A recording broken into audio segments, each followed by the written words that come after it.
મોતનું કોઈ ચોક્કસ સ્થળ કે સરનામું નથી હોતું. ઘણા બધા બેઠા બેઠા ઢળી પડે છે તો ઘણા કામ કરતા હોય ને તેમનું મોતનું ભેટું થાય છે. અને આવી જ ઘટના આજે ભાવનગરમાં બની છે, જ્યાં દરોડા કરતા અધિકારી અચાનક ઢળી પડ્યા અને તેમનું મોત નીપજ્યું છે. નમસ્કાર, BS9 TV ન્યૂઝમાં આપની સાથે હું ભગવતી વિશાવડિયા. આજે વહેલી સવારે ભાવનગરના સનેસ પોલીસ સ્ટેશન વિસ્તારમાં ફરજ પર હતા ત્યારે સ્ટેટ મોનિટરિંગ સેલના PSI સચિન શર્માનું અચાનક અવસાન થયું છે. જે પ્રમાણે માહિતી સામે આવી છે, તેમને છાતીમાં દુખાવો પડ્યો હતો. હાર્ટ એટેકના કારણે તેમનું નિધન થયું હોવાની આશંકા છે અને પ્રાથમિક જે તપાસ છે તેમાં બહાર આવ્યું છે. PSI શર્મા એક બાતમીના આધારે તપાસ માટે ભાવનગર આવ્યા હતા. તપાસ દરમિયાન તેઓ અચાનક બેભાન થઈ ગયા, જેથી તેમને તાત્કાલિક ખાનગી હોસ્પિટલમાં દાખલ કરવામાં આવ્યા. જોકે સારવાર દરમિયાન તેમનું અવસાન થયું હતું.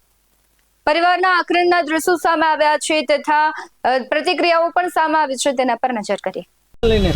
આજ રોજ વહેલી સવારે સ્ટેટ મોનિટરિંગ સેલના PSI શ્રી શર્મા એક બાતમી આધારે કિયા ગાડીનો પીછો કરી રહ્યા હતા.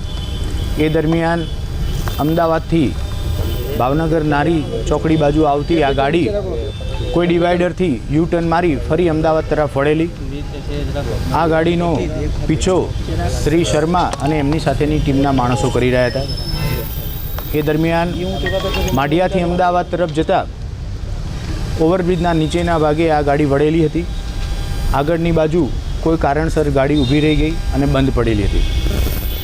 શ્રી શર્મા અને સાથેની ટીમના માણસો આરોપીને પકડવા જાય એ પહેલાં ગાડીમાં બેઠેલા બે આરોપીઓ ભાગી છૂટ્યા હતા, જેમાંનો પીછો કરી એક આરોપી અશોક બિશ્નોઈને પકડી લેવામાં આવેલો છે.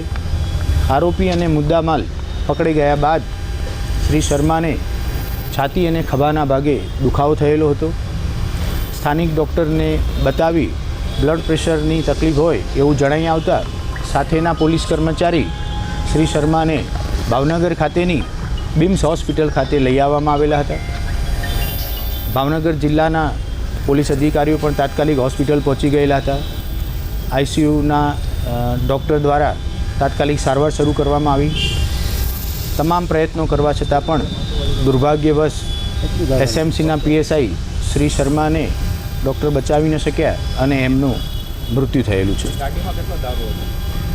જ્યારે મુદ્દામાલ અને આરોપી પકડાયા એ દરમિયાન જ રેડિંગ ટીમના PSIની તબિયત બગડતા તાત્કાલિક એ મુદ્દામાલની ગાડી અને આરોપી પોલીસ સ્ટેશન આપી અને સમગ્ર ટીમ અત્રે આવી ગયેલી છે.